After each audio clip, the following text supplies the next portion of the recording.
Hello everybody and welcome back. My name is Winback, and on today's episode of Heroes of the Storm, we're going to be playing Ragnaros in our A through Z playthrough. Ragnaros is a melee bruiser with some wicked wave clear. How is that for some hot alliteration? It's a YouTube video though, so feel free to like, comment, subscribe your heart out, and on today's episode in Warhead Junction, we are going to be watching Ragnaros, Sonya, Mei, Medivh, and Genji versus Diablo, Abathur, Vala, Valeera, and Chen. So, it's Warhead Junction. It's probably one of my favorite maps these days, just because these tunnels, I mean, the amount of time that they took out of traveling on this map is really just makes it so much more playable. Really, really, really love it. Oh, well, that turns out we're losing people right at the start of the game. Good stuff. Can we get one more auto attack on the Chen? Empowered, sending you to his doom. Now, if you're not familiar with Ragnaros, his abilities are very... His abilities are really all he has, because if you're picking Lava Wave for your heroic, which is what we're going to be doing, then you're going to notice some really how do I even explain it? Your team fighting ability is all based around a rotation of your abilities, because you don't have a heroic in team fights typically unless the enemy team is just dumb enough to stand in the lava wave. I'm dead to the Abathur hat because I was greedy as fuck thinking I was going to be able to get away, but whatever. It's Valeera, it's Abathur. I'll be better at level 10 for sure. But ultimately all of your abilities are I mean, they're the only thing you have to rely on, because you don't necessarily have a heroic outside of your trait, which is your molten core, which again begs the question, will the enemy team actually fight into it, much like the lava wave? So getting that sort of thing to happen with Ragnaros is important for winning games with him, but ultimately if you are if you're not in a situation where the enemy team is just running at you, then it's going to be a little bit tougher. I'm not sure why Genji thinks he's going to kill Abathur, especially when Abathur's not had it on anyone and paying attention. But whatever. So the abilities for Ragnaros are, your Q is going to be Empower Sulfurous. This is going to just give us an auto attack reset on our Q, which is going to do additional damage and heal us for 20%, doubled when hitting heroes. Which is really helpful because Rag does need some definite healing numbers, because he is a bruiser after all, and he's got to be able to soak a lane. He is not very good. I will say it to you right now. He's not very good without some decent scaling, and in comparison to the other big offlaners these days, like the Hoggers, the Sonya, the competition is stiff. It is tough. And this character does not have a lot of tools to deal with that, because his healing on his Q is very low. It's all based on the cooldown itself. His poke damage is kind of difficult too. A lot of what he does requires him to go in, with the exception of his meatball, which is his W, but even that can be dodged fairly easily by most other competent offlaners. So the character himself isn't bad, he's just not as good as everything else option-wise that you have out there. Until you hit level 10 and you're on a huge map like Warhead Junction, and you can pick Lava Wave and just destroy the soak game immediately. It's crazy just how good this character is at getting XP. Now your W, the meatball I mentioned, Living Meteor, you're going to drop a meteor on the ground. It's going to roll in a direction. She's just going to walk right past me. I'm totally down with that. The meteor is going to roll in a direction, and it's going to continually deal damage along the path. So sometimes people will get dumb enough to walk along the path of the meteor, but if you're playing against good players, then don't count on that for damage. Mostly, you're going to get a lot of the damage from this ability with that initial impact and the first couple rotations out of it. It's more front-loaded for damage than it is for the back end, which is kind of like, okay, fine, whatever. I'll live with it. And then your E, the ability you're seeing on the camp right now, is called Blast Wave. Ragnaros can put this either on himself or an ally, including minions, and he's going to get 25% move speed for 1.5 seconds. When it explodes, it's going to deal damage in an AoE. It's not bad, but again, it forces Rag to go deep, or it forces Rag to go into melee range at the very least to get the ability to do damage, which is rough. So the movement speed helps for sure, but once you go in, there's really not a way to get out after the thing explodes. So you got to tell the enemy team that, you know, your balls are out and it's time for them to back up, or they're going to kill you, and that's typically how it goes. Now, your trait for Ragnaros is the Molten Core. It's basically a second ultimate, but what is going to happen is Rag is going to go into building mode. He's basically going to become the fort or the keep, whatever you are using the ability on, and he is going to gain a new set of abilities. Your Q becomes a huge swing. I can't remember what it's called. It's Sulfurous something, but it is a very wide arc that's going to do damage and stun people, but they have to be close enough to Rag for that to happen. And then your W becomes same kind of deal. It's just meteors that drop from the sky, but there's 3 of them. They drop 1, 2, 3, and they go in a very large radius. And then your E is Runic Blast, I think is what it's called. But it's just a big circle of damage that you place on the ground that has to arm. Once it's armed, it explodes and deals a whole bunch of damage.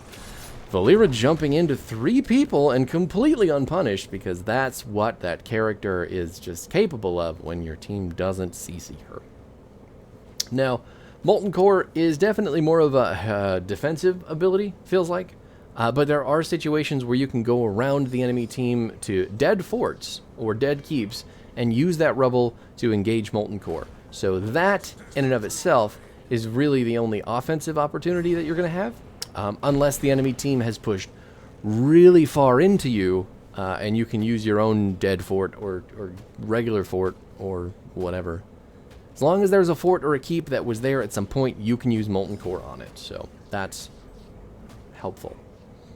Now, our heroics, we're not going to get to use Sulfurous Smash as much as I'd like to, mainly because the CC for all the games up until this point haven't really been what I would call successful. So I don't have a whole lot of confidence in characters like Mei and Sonya to hit big CC for me to drop a smash on top of afterwards. Not only that, but the hugeness of this map really, it's hard not to pick Lava Wave because it's so good at forcing the enemy team to make hard decisions, and if they're making the wrong decisions, it's really easy for us to capitalize, get camps, get kills, get rotations, get kind of free of all of their garbage. So that's what Lava Wave is going to do for us. It's just going to free up tons of space on the map, and it's going to give us lots and lots and lots of soak for no effort whatsoever. You just push R on a lane that's got a lot of minions in it. They're all dead. You get the XP because Lava Wave is just allowed to soak XP for some reason. Right. But that's all of Ragnaros' abilities in a nutshell. We are going to be building our Blast Wave up, our E, today. So at level 1, we're taking Engulfing Flame, which is going to increase the Blast Wave's damage by 75%. And its radius is also going to get increased by 15%. So the increase in damage isn't terrible. The increased radius also super helpful, but it's probably the most boring at the tier, to be sure. And then at level 4, we're going to be picking up the next E talent, even though I'm not entirely sure this is worth it. Slow Burn is going to give you a 40% slow for 2 seconds, but you have to hit people with your E, which is a lot easier with the increased radius. But at the same time, this isn't really giving you any survivability apart from slowing the enemy team so that you can get away from them. It's iffy. It's iffy. Fire Ward and Catching Fire both give you immediate defensive options, but for the sake of the build, we're just going to stick with it. And then once level 7 rolls around, we're taking Blistering Attacks. Every 10 seconds, Ragnaros' base attack is going to deal 60% bonus damage, and then hitting enemies with basic abilities is going to reduce that cooldown. Excuse me. So you can hit multiple people with your Living Meteor. You can hit multiple people with your Q. you can reduce the cooldown of blistering attacks pretty significantly. And then that auto attack damage, really, really helpful for fighting, for doing damage to waves, for taking camps, whatever the case may be. That increased damage is really helpful. Hand of Ragnaros is probably decent too, but the level of not clumpedness that the enemy team has been displaying is kind of like, I don't want to hit that because I'm not going to hit multiple people with my Q, unfortunately. So blistering attacks is what we're going to take. I got into Molten Core to try and stall this, but it turns out we're not actually capable of stopping the Diablo who is channeling the objective. So May's middle. She got the nuke middle though, so I guess she's gonna put that there and try and get us some damage. Not real sure if that's the most important thing to be doing. We also killed the Avatar on the top side of the map because he was just hanging out over here for some reason. Where is he? Let's see. Let's see. I want to see the kill. I gotta see it. Show me what happened, game. I remember seeing this in the middle of the game and thinking, wow, that's funny. Oh, there he is. There he is. Let's see. He's going to hat. The lava wave is incoming. He's just now realizing it and has been burned to death. This is just really funny. I'm sorry. You gotta relive those moments when you can. Any Avatar death is a good death to watch, I promise. So, your, what was I talking about? Oh, right, your build. Your build. So, blistering attacks at level 7, another big chunk of burst damage. And then at 13, your defensive tier, you're going to pick up another E talent, which is going to give you a shield, depending on the number of characters that you hit with your E, with your blast zone. Which is really helpful, because that just makes Rag more... Okay, yeah, you can't... He's going to bounce you back if you... Whatever. It makes Rag less susceptible to counter damage. So if you use your E, you go in... You hit a bunch of people with it. You've got bigger shields to prevent a lot of damage coming back at you. So that is super helpful. Not only that, but at level 16, we're going to be picking up the Blast Echo, which is going to give us 2 explosions.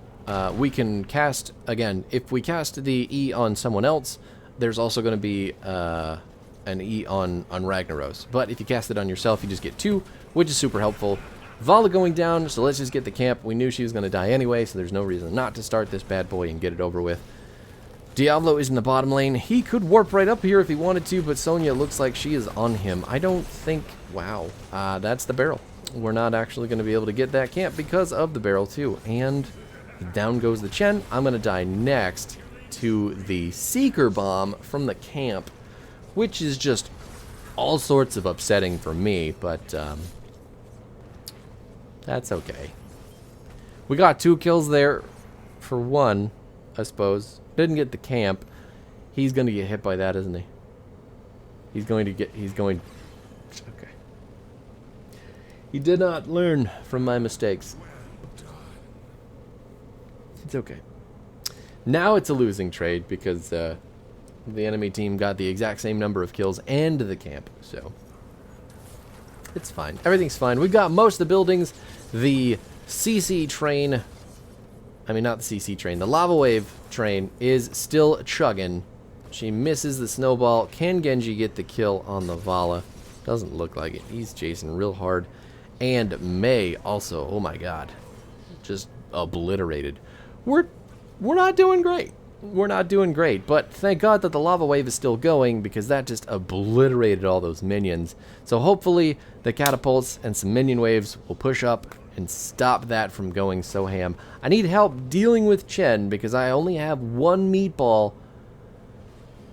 Okay, he didn't have any health left, so obviously he's leaving because he just tanked the whole minion wave instead of letting the fort tank it and then kill it while it's killing the fort. Okay.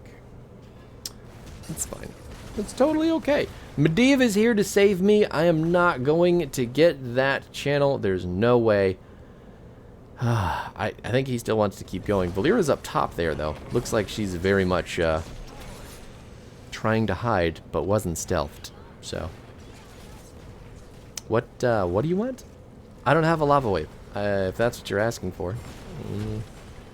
So Genji goes down to the Abathur on the wrong side, and I will probably be next. Trying to get as much healing as I can out of my Q, but it just wasn't in the cards.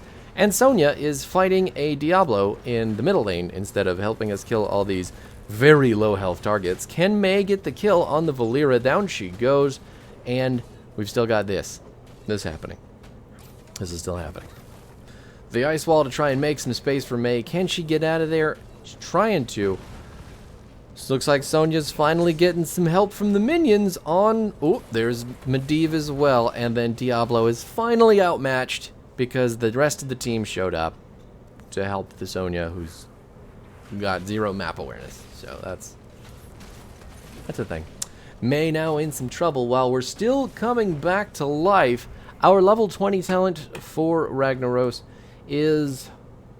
It's going to be Lava Surge. Since we took Lava Wave, there's really no reason not to take Lava Surge, because 2 Lava Waves at level 20 just means that the enemy team cannot do any sort of pushing into us whatsoever, because those Lava Waves on cooldown will shove all the experience, all the minions back at them, making it impossible for them to come back. So it's just a win more talent. We're already ahead. The enemy team is doing very little clear waves, and with the Diablo, the Valera, and the Chen on their team, the only real wave clear over there is going to be the Abathur hat on someone and the Vala. But Vala doesn't seem super interested in clearing waves, so things are going to be fine for us because the enemy team is just so bad at wave clear, and Lava Wave is so good at wave clear. But that being said, we do still have to wait for the objectives to show up. It looks like my team is a little bit scared to put in some aggressive work. So, oh no, the wall disappeared because I hit back in the replay. So there's a wall where you see whoop. Oh my god, it won't dehook. There we go. You can see that banner right there. There's supposed to be a wall there. There's supposed to be a wall that goes across there. But since we hit back on the... Whoop! There it is. Since we hit back on the replay, the wall disappeared, and we almost missed that team fight, in which the Vala died to the Mei, because I didn't do any damage. That's not my job. I'm here to get camps and clear waves with the press of a single button. Now we've got the camp going on the bottom side, the armor reduction camp. Hopefully team is ready to go get this boss down. Even though Chen has barrel up, we should be able to prevent him from using it with the leyline seal to make sure that we get this boss. I would really love to not tank it. Sonya has all the healing between the 4 of us, so it'd be cool if she was doing the damage, or getting the damage done to her instead of myself. But anyway, the boss looks like it's going down. Chen doesn't even seem interested in trying to prevent us from doing that, so thank God that worked the way that it did. And let's get back on this. Mei already engaged with the Valera. Gotta hit the camera button. There it is. Valera clone is dead, looks like. And the boss is still hard pushing top. Not super sure why we're not all here with the boss. This is the building. This is definitely the keep. So I don't know. The lava wave at this point is just a deterrent to keep them off of the boss. Try and help push a little bit more because my team obviously doesn't want to do anything with it. So we just kind of have to make do with the tools that we have. It looks like we're probably... We're going to get really close to killing the keep if we're not actually killing it. I'm just going to go down to the other side of the map, drop the nuke there because I want to be as far away from the enemy team as possible. Definitely got close on the top keep. We can check that out here. It's about 30% of its health left to go. Definitely would have been dead if our whole team had rotated to it, but that's not something that I can explain to people. It's just something I feel like you should probably know. Turns out I'm dead. I'm definitely dead. Valera is right up my ass as I'm trying to hit that aggressive molten core, and I don't know why my team is fighting on the top side of this battle instead of the bottom. So it's fine. It's totally fine. Everything is totally fine. We don't have a healer. I don't know why I was expecting to be saved at all. I do feel like Rag is a character that does do a lot better when he's got a healer on his team. The fight going the right way at the end of things, I suppose, really nothing that the enemy team can do to stop a Sonya anyway. There's no big CC on them, apart from the Diablo, and he's not really a threat if there's no Valera to kill Medivh, so. My death meant absolutely nothing, and my team still gets a keep on the bottom side of the map, even though the keep on the top side of the map could have been down way earlier. Do we end the game here? Are we sure? You just got hit with a nuke and lost a shitload of health, so maybe it's not as good an idea as you thought. Yeah, you can't get through that shield, buddy. Especially not with Mei and Medivh damage. There is no siege potential there whatsoever.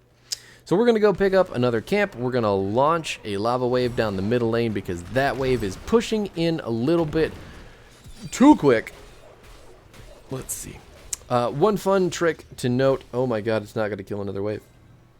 One fun trick to note about the minions, the way that they work on a map, is that, and this seems like common sense, but your minion wave, where it's located on the map, is exactly the same location of the enemy team's minion wave. So you can see right now down here on the mini-map, there is a couple waves about halfway up the lane on the top and the bottom side for ours. So that's where they're going to be for the enemy team as well. Obviously this changes the more that the waves push and the more that they build up, but you get a rough idea of where the enemy waves are at. So you can kind of make the educated guess. We can see 2 waves right now middle.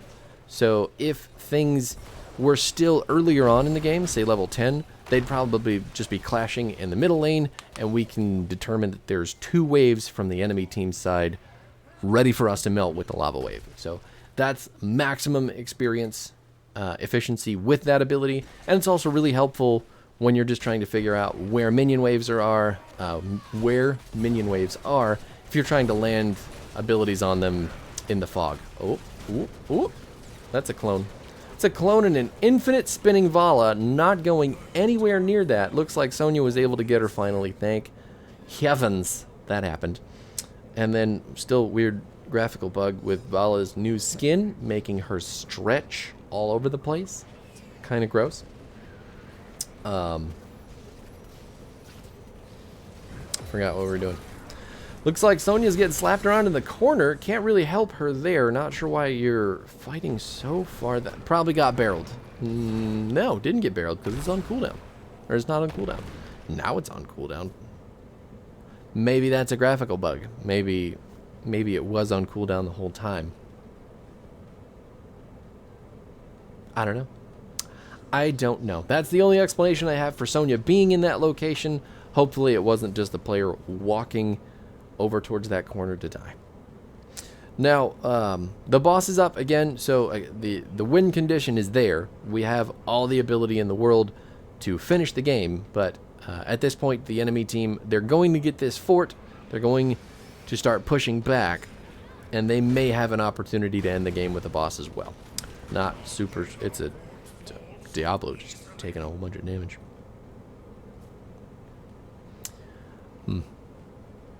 I wish I had more to say about Rag. I don't feel like this character is super complex. He's just got a very simple game plan, and there's not much to him. Really good at taking camps with this build. Also, the fact that we can take the bruiser camp on the StarCraft maps is really impressive because they do a fuckload of damage. But he can also take the got the slow and the damage on him, so he can't flip us. He can take the night camps on like Garden of Terror, Dragonshire, Cursed Hollow, any of those maps by himself with his build. So this is, I think, what most like higher tier players will play when they play Ragnaros, but at the same time, it is kind of boring. I'm not gonna lie to you. We don't have any questing talents. We don't have anything super like fun going on apart from, you know, getting some shields and doing some extra damage, or maybe using a blistering attack or two. But The character is just very, very good at map control. So the lava wave is going to keep all the minions dead. Your blast wave is going to keep all the camps dead, and your other abilities are just kind of there. If things happen, you can maybe kind of try to team fight, but without Sulfurous Smash, you're not much of a team fight threat. If we're being honest, maybe that's a misconception, but I personally don't feel like I do anything with Ragnaros in team fights because of the amount of kind of wind up that there is to this character. If you're building Q, you have to have a lot of melee on the enemy team to hit your Qs repeatedly on. Since we're building E, we have to wind up the damage and then hit people with it, and then wait for it to wind up again and hit them yet again. I don't know. I'm not in love with the kit. I think it's kind of outdated. It'd be really nice if this character got some talent updates. Maybe it's just some ability updates, because as it stands right now, it's just there's no imagination to this character, really. At least that's the way it is for me. Can we speed him up to get him out of there? It doesn't look like it. Can we get any counter kills? Also doesn't look like it. The ice wall is way too late. That's a clone. No reason to fight it at all. Please stop doing that. I'm going to go try and take the camp. And maybe we can just put insurmountable pressure on the enemy team and win passively. This game, in and of itself, is kind of a metaphor for Rag's playstyle. Like, there's next to no interaction with the enemy team. It's all camps. It's all clear. It's all, kind of bobbing and weaving the objectives, making stuff happen with the boss. We're just going to put the little speed on him. He didn't use it very effectively, but no, he definitely didn't get the kill either. That's okay. 25% move speed isn't a whole lot. I mean, sometimes. But the game's over. I mean, this is Ragnaros. This is peak Ragnaros. Sorry. Yeah, I don't know. Unless you're taking Smash, unless you're taking Sulfurous Smash and you've got a team comp that's really like geared into the enemy team comp to counter, this character is boring. Just boring. Super boring. My apologies to all the ragmains out there. It's yeah. There you have it. There you have it. Didn't even do the most damage on the team. Didn't even do the most. Wow. Avatar did more than I did. Also, Ragnaros, very good counter into Avatar with Lava Wave. Feels good, just kind of to delete all of the work that he's doing and passively just shove it inside that slug. So, good stuff.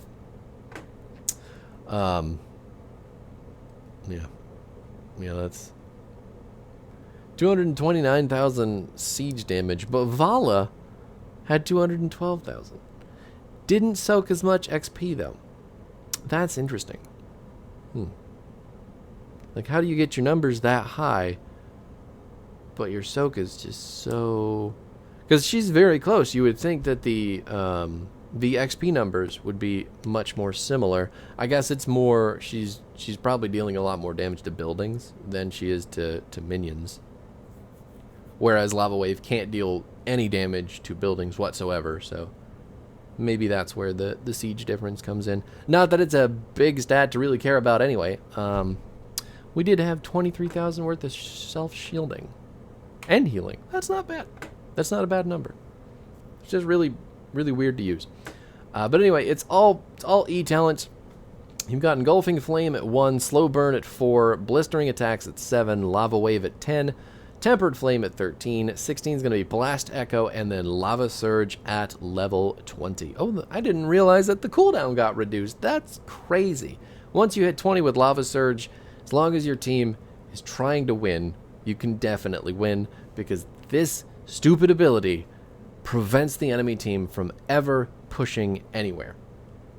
Unless they get like a big boss team fight win and have maybe a couple buildings down, it's really hard to come back.